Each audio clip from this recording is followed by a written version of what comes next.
Guys, welcome to Gangaji visual talks.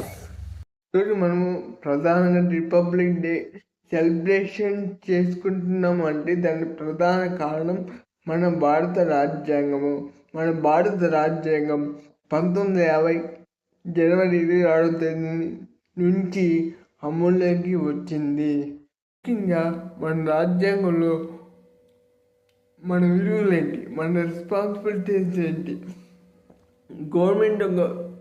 Government యొక్క responsibilities ఏంటి అని ఉన్నది. మన డెమోక్రసీ ఏంటి, మన డెమోక్రసీ అంటే ప్రజల చేత ప్రభుత్వాన్ని ఎంచుకునే హక్కు ప్రజలకే ఇచ్చింది. అంటే ప్రజలే రాజు అనే గొప్ప అవకాశం మన రాజ్యాంగం మనకిచ్చింది.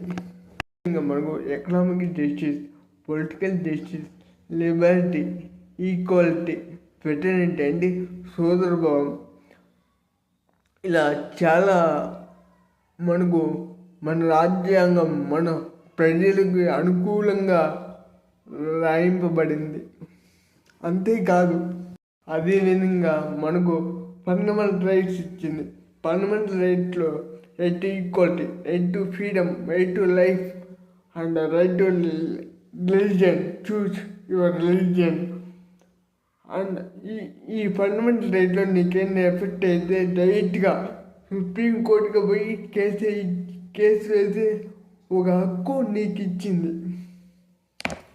అదేవిధంగా ప్రతి మనిషికి హక్కే కాదు, ప్రతి మనిషికి ఒక బాధ్యత ఉండాలి. అప్పుడే మన సొసైటీ ప్రోగ్రెస్ అవుతుంది, అభివృద్ధి అవుతుంది. ఆ బాధ్యత ఏమంటే ఫండమెంటల్ డ్యూటీస్ అంటే మనం ఒక నేషనల్ ఫీలింగ్ ఉండాలి, మన జాతీయ జెండా మీద ఒక రెస్పెక్ట్ ఉండాలి, మన జాతీయ గీతం మీద ఒక రెస్పెక్ట్ ఉండాలి, మన పబ్లిక్ ప్రాపర్టీని కాపాడుకోవాలా, మన ఎన్విరాన్మెంట్ మనం కాపాడుకోవాలా, మనం అందరూ సోదరంతో కలిసి మెలిసి వెలగల. భారతదేశం అందరికీ ఒక యూనిటీ, ఇంటిగ్రిటీ ఉండి అందరూ కలిసి మెలిసి మన నేషన్ ఫీలింగ్ అనేది మనకు ఎంత బాగుంటే మన దేశం కూడా అంత మంచిగా ఉంటుంది. ఏ విధంగా ప్రతి మనిషికి కొన్ని హక్కులు బాధ్యతలు ఇచ్చిందో అదే రాజ్యాంగం గవర్నమెంట్ కూడా కొన్ని రెస్పాన్సిబిలిటీస్ ఇచ్చింది. ముఖ్యంగా హెల్త్ అంటే హాస్పిటలైజేషన్ అందరికీ ఫ్రీగా కల్పించాలి. విద్య, ఎడ్యుకేషన్ అందరికీ కల్పించాలి. పేద బలహీన వర్గాలు ఉంటారో వాళ్ళకి ఆర్థిక సాయం చేయాలి. Like to support economical support ఉండాలి. పేద బలహీన వర్గాలకి వెల్ఫేర్ అనేది ట్రాన్స్పరెన్సీగా జరగాల్సి ఉంది. ఇలా చెప్పుకోకపోతే చాలా ఉన్నాయి. 1950 కానీ ఇంకా ఇప్పటి వరకు చాలా డెవలప్ చూసాం, చాలా నేర్చుకున్నాం. విద్యలో, వైద్యంలో, మళ్ళీ ఎకానమీలో, పొలిటికల్లో చాలా నేర్చుకున్నాం. దానికి కారణం రాజ్యాంగం. కాకపోతే మనం ఇంకా అభివృద్ధి కావడానికి ఇంకా మార్పులు చేర్పులు చేయాలి. అది ఏంటో ఇప్పుడు మనము చూద్దాం. ముఖ్యంగా ఎకానమీ చూసుకుంటే ఎకానమీలో మనము చాలా వెనకబడి ఉన్నాం. మనము ఎక్కువగా అగ్రికల్చర్ మీద, రెండోది సర్వీస్ సెక్టర్ మీద డిపెండ్ అయ్యి ఉన్నాం. కాబట్టి మనము షిఫ్ట్ టు మ్యానుఫ్యాక్చరింగ్ సెక్టర్ చేయడం వల్ల మన ప్రోడక్ట్ మనము ఎక్స్పోర్ట్ చేసుకునే అవకాశం ఎక్కువ ఉంటుంది. ఎప్పుడైతే ఎక్స్పోర్ట్ చేస్తామో అప్పుడు మనకు ఎక్కువ అమౌంట్ వస్తుంది. దాని ద్వారా ఇండియా కూడా జీడిపి గ్రోత్ పెరుగుతుంది. అప్పుడు ఇండియా కూడా ఆటోమేటిక్గా డెవలప్ అవుతుంది. మనకు దీనికి సపోర్ట్గా కొన్ని స్కీమ్స్ ఉన్నాయి. ఒకటి వచ్చి ముద్రా స్కీమ్ అంటే ఏంటంటే ముద్రా స్కీమ్ ద్వారా అప్ టు 20 lakhs ఇస్తారు to establish any manufacturing unit. Without any securities.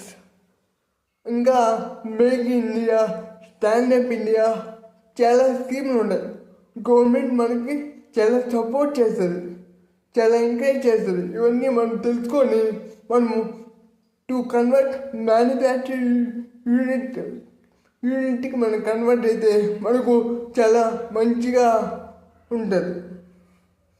ఇంకా మనం అగ్రికల్చర్ చూసుకుంటే అగ్రికల్చర్ మన ఇండియాలో 50% పైనే మనము అగ్రికల్చర్ మీద డిపెండ్ అయ్యి ఉన్నాం. మనము ఎక్స్పోర్ట్ చేసేంత కెపాసిటీ మనకు ఉంది. కాకపోతే అగ్రికల్చర్లో కొన్ని మార్పులు తేవాలి. అదేమంటే మనం ఫర్టిలైజర్స్ ఎక్కువ వాడుతున్నాం.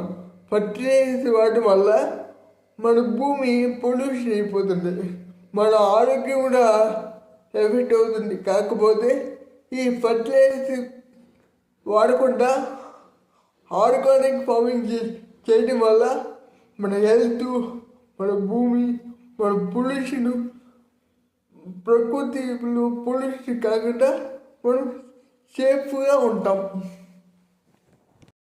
హెల్త్ అంటే వైద్యం చూసుకుంటే లాస్ట్ 5 years కరోనా వచ్చినప్పుడు హెల్త్లో ఇన్ఫ్రాస్ట్రక్చర్ చాలా తక్కువ ఉండేది. దానికి పెంచాడు. అది దాన్ని పెంచడం ద్వారా వైద్యం అందరికీ అందుతుంది. రెండోది ఇంకో స్కీమ్ పెట్టాడు, ఈ సంజీవిని స్కీమ్ ద్వారా మనకు ఆన్లైన్లోనే మంచి గైడెన్స్ చిక్కుతుంది. ఆ గైడెన్స్ వల్ల ఎమర్జెన్సీగా ఏం చేయాలి అనేది డాక్టర్లు 24 hours మనకు అవైలబిలిటీ ఉండి మనల్ని రక్షిస్తూ ఉంటారు. దీన్ని ఇదంతా మనము యూజ్ చేసుకొని మనం ఆరోగ్యంగా ఉండాల్సిన అవసరం ఎంతైనా ఉంది. మనం పొలిటికల్ సిస్టమ్ చూసుకుంటే పొలిటికల్ సిస్టంలో మనది డెమోక్రసీ కంట్రీ. డెమోక్రసీ అంటే మన ప్రజల చేత ఎన్నుకోబడే నాయకులు, వాళ్ళు ఎలా ఉండాలి అనేది మనమే నిర్ణయం తీసుకోవాల్సిన అవసరం ఉంది. కాకపోతే మనం ఓటేసే నాయకులు మనం పార్టీ చూసి ఓటు వేయకూడదు, నాయకుడిని చూసి ఓటు వేయాలి. ఆ నాయకుడు బాగున్నాడా, ఆ నాయకుడి డిగ్నిటీ ఏంటి, ఆ నాయకుడికి లక్షణాలు ఏమున్నాయి, ఎడ్యుకేషన్ క్వాలిటీస్ ఏమున్నాయి, ఇవన్నీ చూసి ఆలోచించి ఓటు వేయాలి. మన రాజకీయ నాయకులకి మన చట్టాలు, మన న్యాయాలు, మన విలువలు, మన క్వాలిటీస్ ఏంటి, రాజ్యాంగంలో ఉండే చట్టాలు ఏంటి, మనం ఏం నేర్చుకోవాలి, ఎట్లా మాట్లాడాలి, ఒక స్కిల్ ట్రైనింగ్ వాళ్ళు రాజకీయంలోకి రాకముందే ట్రైనింగ్ ఇవ్వాలి. ఆ స్కిల్ పెట్టాలి. ఆ స్కిల్ పెట్టినప్పుడే మనకు క్వాలిటీ అడ్మినిస్ట్రేషన్ అనేది మనకు వస్తుంది. ఒక చట్టసభలో ఎట్లా మాట్లాడాలో రాజకీయ నాయకుడికి తెలుస్తుంది. అది తెలియక, నాలెడ్జ్ లేక ఊరికే ఓట్లు వేసి గెలిపించుకొని ఎట్లా మాట్లాడాలో తెలియక చాలామంది సఫర్ అవుతున్నారు. చాలామంది ఎన్నెన్నో మాట్లాడేస్తున్నారు. ఈ స్కిల్ నేర్పిస్తే ఎట్లా మాట్లాడాలో తెలుస్తుంది. అప్పుడు మన అడ్మినిస్ట్రేషన్ కూడా చాలా బాగుంటుంది. ప్రధానంగా మనం మాట్లాడుకునే విద్య అప్పుడు ఇంకా ఇప్పుడు వరకు ఉంది, డెవలప్ చెందుతుంది. కానీ విద్యలో కొన్ని మార్పులు చేయాలంటే క్వాలిటీ పెంచాలి. క్వాలిటీ అండ్ ప్రాక్టికాలిటీ ఎడ్యుకేషన్లో పెంచాలి. ఫర్ ఎగ్జాంపుల్ ఏంటంటే 5వ క్లాస్ అనే పిల్లోనికి 10లో ఏడిపోతే అంటే ఎంతో చెప్పలేడు. కానీ అదే ఒక షాపులో పోయిన తర్వాత అబ్బాయి ₹7కి ఇలా తీసుకొని మిగిలిన తెమ్మంటే ₹7 తీసుకొని ₹3 తీసుకొని అది ప్రాక్టికల్, మనకి అర్థమవుతుంది. అదే పిల్లోడు 7లో 3 పోతే ఎంతంటే చెప్పలేడు, ఎందుకంటే ప్రాక్టికాలిటీ లేదు. విద్యలో మనం ప్రాక్టికాలిటీ తేవాలి. అప్పుడే విద్య అనేది సక్రమంగా పిల్లలకి అందుతుంది. దాని ద్వారా గ్రోత్ అండ్ డెవలప్మెంట్ ఫ్యూచర్లో ఎక్కువగా ఉంటుంది. ఈ కంటెంట్ మీకు నచ్చితే లైక్ చేయండి, సబ్స్క్రైబ్ చేయండి, మన ఛానల్ని ఫాలో చేయండి. మన గోవును మనం కాపాడుకున్నాం, గోరక్ష చేద్దాం, గోమాతను కాపాడుకున్నాం. జై భారత్, జై హింద్.